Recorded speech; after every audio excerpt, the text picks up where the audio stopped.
राजनीतिक स्तर पर क्या आपको लगता है कि अगर चुनाव के नतीजे के आधार पर फॉरेन पॉलिसी बदल सकती है? जैसे जिस तरह से आपने नींव बनाई है चीन के साथ, अब दोनों तरफ से बिल्डअप हो रहा है। एक बहुत बड़ा, आप रक्षा मंत्री है, एक आरोप आप पर है और इस पर खुलकर कहे, क्योंकि जितने हमारे लोग हैं ना ये जानना चाहते हैं कि इसमें आधार क्या है। आजकल एक नया ट्रेंड बन चुका है वायरल वीडियो। ये विदेश में बैठकर लोग वायरल वीडियो बनाते हैं, अरे लद्दाख चला गया, कश्मीर घाटी चली जाएगी, भूटान चली गई, हमारे पड़ोसी देश हमारे साथ काम नहीं करना चाहते, चीन में घुस गया, चीन श्रीलंका में घुस गया, कहीं नहीं घुस गया और भारत की 1 इंच जमीन पर कोई कब्जा नहीं कर पाएगा। तो आप क्या बात करते हैं आप? और इस समय मैं कुछ ज्यादा बात नहीं करना चाहता हूं, क्योंकि इस समय भारत करना जरूरी है। राजनाथ जी करना जरूरी है कि इन सब चीजों पर क्लैरिफाई करना बहुत जरूरी है। तो वही मैं क्लैरिफाई कर रहा हूं। मैं आपको एक बात बता, सॉरी इंटरप्ट कर रहा हूं। जितने हमारे दर्शक हैं, जितने वोटर हैं, वो जब जाते हैं ना वोट कास्ट करने, तो उनके मन में राष्ट्रीय सुरक्षा बहुत बड़ा मुद्दा है। ये कोई म्युनिसिपैलिटी की चुनाव तो है, ठीक है, बिल्कुल सही है, होना भी चाहिए। आपसे नहीं पूछूंगा तो किससे पूछूंगा मैं? आप बताइए मुझे। जिसके अंदर भी सेंस ऑफ नेशनल प्राइड है, राष्ट्रीय स्वाभिमान का भाव जिसके अंदर भी है, स्वाभाविक है उसके देश की सीमाओं की रक्षा की चिंता होगी ही। लेकिन मैं देशवासियों को आश्वस्त करना चाहता हूं कि देश की सीमाओं की सुरक्षा को लेकर वो पूरी तरह से आश्वस्त रहें, कहीं पर कोई शंका करने की कोई जरूरत नहीं। लद्दाख में हुआ क्या है? मैं लद्दाख में हुआ, देखिए बहुत, अब ऐसा है ना कि सार्वजनिक रूप से नहीं बोला जा सकता कि क्या हुआ है। आज जितना बोल सके कोई परिवार देख रहा है प्रोग्राम, कोई देख रहा है, वोट करने जाएंगे। भारत और चाइना के बीच अच्छे माहौल में इस समय बातचीत हो रही है। जब बातचीत का सिलसिला चल रहा हो, ठीक तरीके से चल रहा हो, अच्छे माहौल में चल रहा हो, तो मैं समझता हूं कि मुझे ज्यादा टिप्पणी नहीं करनी। बातचीत का सिलसिला लेकिन मैं यह स्पष्ट कर देना चाहता हूं कि भारत की सुरक्षा के साथ जी किसी भी सूरत में भारत कंप्रोमाइज नहीं करेगा। क्या वो हमारी जमीन पर कब्जा कर रहे हैं, कर सकेंगे? जो था, जब किया था तो किया था।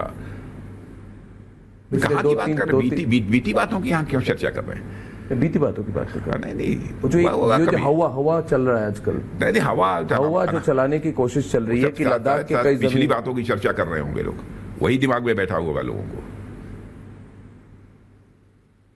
और उसकी चर्चा मैं नहीं करना चाहता। मैं तो अपनी गवर्नमेंट की बात कर रहा हूं। तो लद्दाख में जो आंदोलन करने की कोशिश हो रही है, कौन आंदोलन कर रहा है? ये कोई आंदोलनकारी वहां पे बैठे हुए हैं, रात को वहां पे फास्टिंग। आंदोलन समाप्त हो गया। आंदोलन समाप्त हो गया। आंदोलन समाप्त हो गया, जो मुझे जानकारी मिली। लोगों को उकसाने की कोशिश चल रही है, ऑटोनोमस काउंसिल बनाई जाए। करने दीजिए। तथ्य को लंबे समय तक झुठलाया नहीं जा सकता। तथ्य तथ्य है, सत्य सत्य है। चीन के साथ हमारा एग्जैक्ट रिलेशनशिप क्या है इस वक्त, और कोई चांस है क्या? हाँ, कोई फ्लेयर अप हो जाएगी? बात सही है। पहले से भी चाइना के साथ हमारे रिलेशन तनावपूर्ण रहे हैं, इसमें कहीं दो मत नहीं है। अभी तनाव कितना है? नहीं, लेकिन बातचीत जो इस समय चल रही है अच्छे माहौल में चल रही है। मैं देशवासियों को मैं बतलाना चाहता हूँ। गलवान में जो हुआ वो फिर से हो सकता है? नहीं, मैं कह रहा हूँ कि हो सकता है, क्या होगा कैसे होगा। इस समय अच्छे माहौल में बातचीत चल रही है दोनों देशों के बीच, और मैं समझता हूँ कि जो सीमा विवाद जो लंबे समय से चला रहा है भारत और चाइना के बीच, हम ये चाहते हैं वो सारा का सारा सीमा विवाद सुलझ जाना चाहिए। सुलझेगा? और यह बात हम लोगों ने चाइना को सुलझ सकता है? सुलझ सकता है। आज की जैसी स्थिति बनी है, सुलझ सकता है। बिल्कुल सुलझ सकता है। और राष्ट्रीय हमारे नेशनल इंटरेस्ट को बिना कॉम्प्रोमाइज किए, बिना अपने हमारे भारत के नेशनल इंटरेस्ट को कॉम्प्रोमाइज किए, और मेरा विश्वास दिनों दिन ये और पक्का होता जा रहा है। इसका आधार क्या है? देखिए, भारत के बारे में भी जो पहले जो सारी इंटरनेशनल कम्युनिटी में धारणा थी, अब काफी बदल चुकी है। अब देखिए, एक छोटा सा उदाहरण मैं आपको देता हूं, धारणा कैसी बनी। रशिया और यूक्रेन के बीच वार पिछले दो वर्षों से चल रहा है।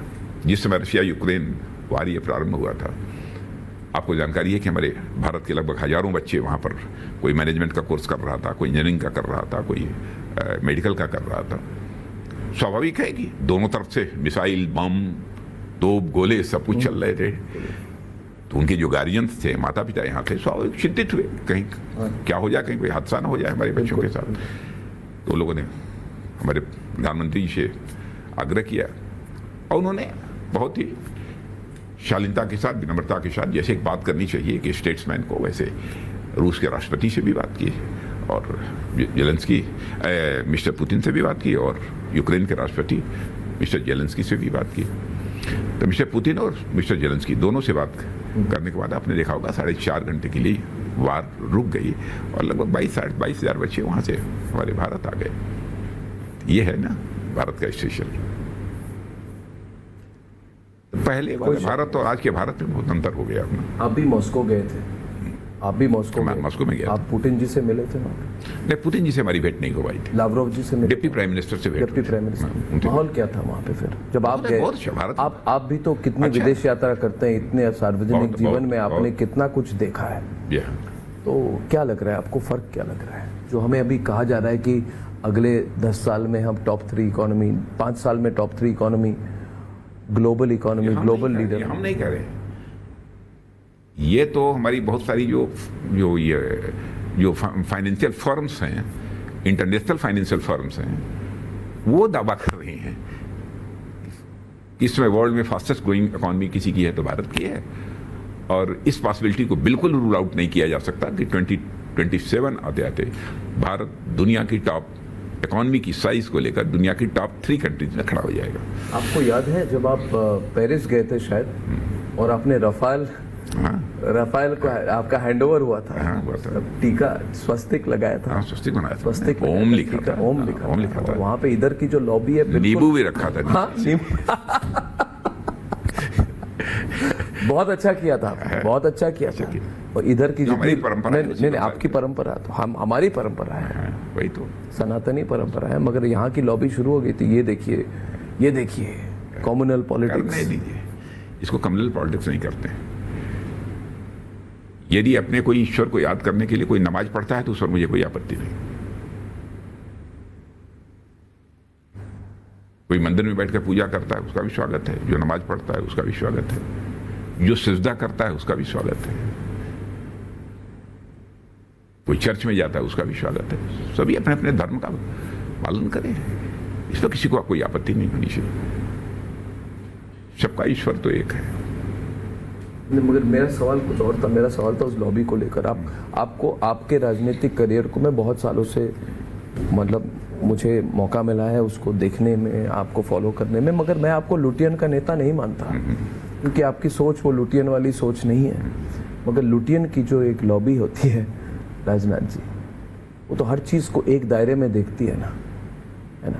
तो अभी भारत जिस दिशा पे जा रही है, हर चीज़ पे शंका, डाउट, ईवीएम हो, कुछ भी हो, और अग्निपथ को लेकर मेरा सवाल, अगला सवाल ये है, यही लुटियन की लॉबी अग्निपथ स्कीम पर जो मन में आए बोल रहे, लोगों के बीच में जाकर कह रही है कि आप अग्निपथ मत बनिए, आप वर्दी मत पहनिए, आप देश की सेवा मत करिए, आपकी लाश वापस आ जाएगी मगर सरकार आपको नहीं मानेगी।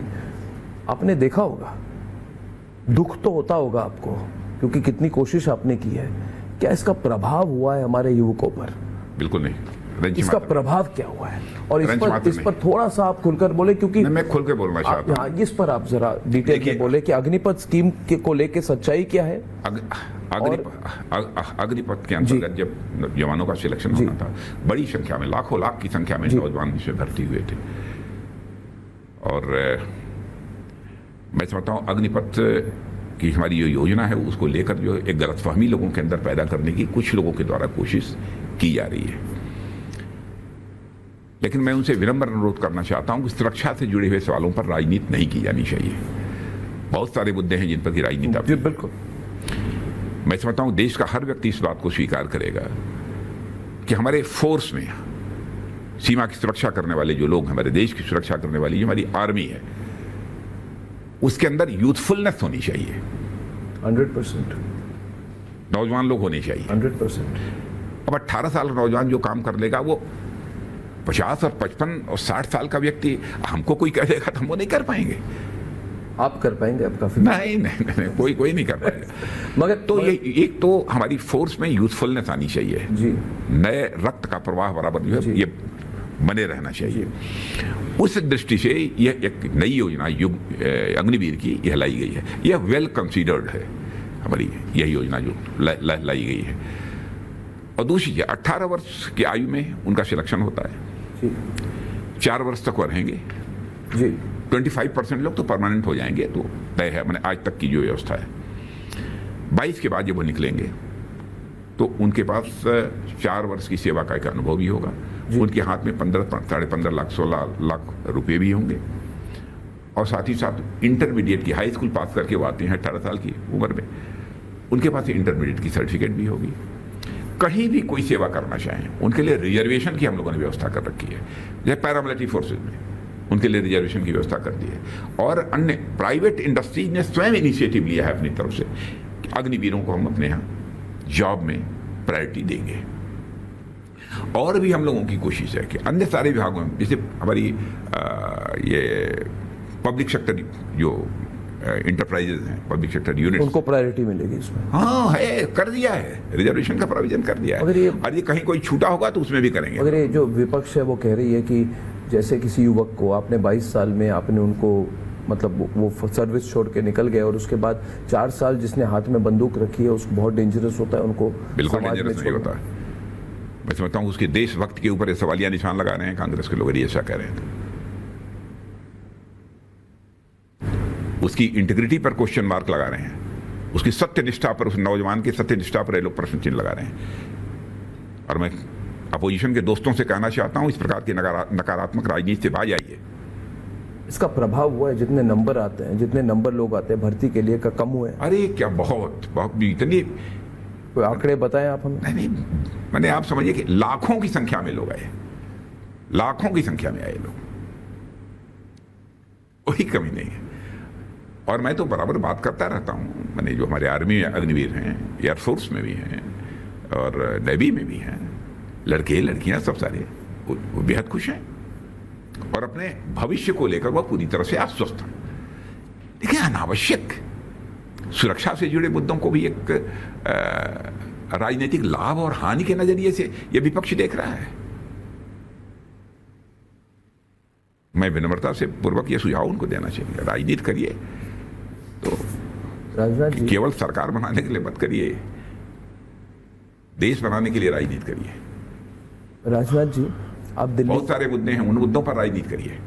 राजनाथ जी, ये आपने अटल बिहारी वाजपेयी जी के साथ भी काम किया है, आप मंत्रिमंडल में रहे हैं, आप नरेंद्र मोदी जी के मंत्रिमंडल में भी रक्षा मंत्री हैं, तो ये नेचुरल प्रोग्रेशन है। मतलब जो सवाल है कि बीजेपी, उस समय की बीजेपी अलग थी, अब की बीजेपी अलग है। वो अकोमोडेटिव बीजेपी थी, ये अकोमोडेटिव बीजेपी नहीं है। ये नैरेटिव है ना कि उस समय बीजेपी सबको लेके चलती थी, अभी बीजेपी बिल्कुल अपना सोचती है, एक यूनिलैटरल है। तो आप जैसे अनुभवी नेता बहुत कम है जो दोनों नेताओं के साथ काम कर चुके हैं, आप कैसे कंपेयर करते हैं? देखिए, बीजेपी में कभी कोई परिवर्तन नहीं हुआ है। पर कई लोग होंगे ना, मैं क्यों ये सवाल पूछ रहा हूं, क्योंकि आज बहुत युवा हैं जिनको अनुभव ही नहीं है, उस समय जीवन का अनुभव नहीं है कि उस समय की बीजेपी क्या थी, अब की क्या है। तो आप कैसे कंपेयर करते हैं? जो उस समय की बीजेपी थी वही इस समय की बीजेपी है।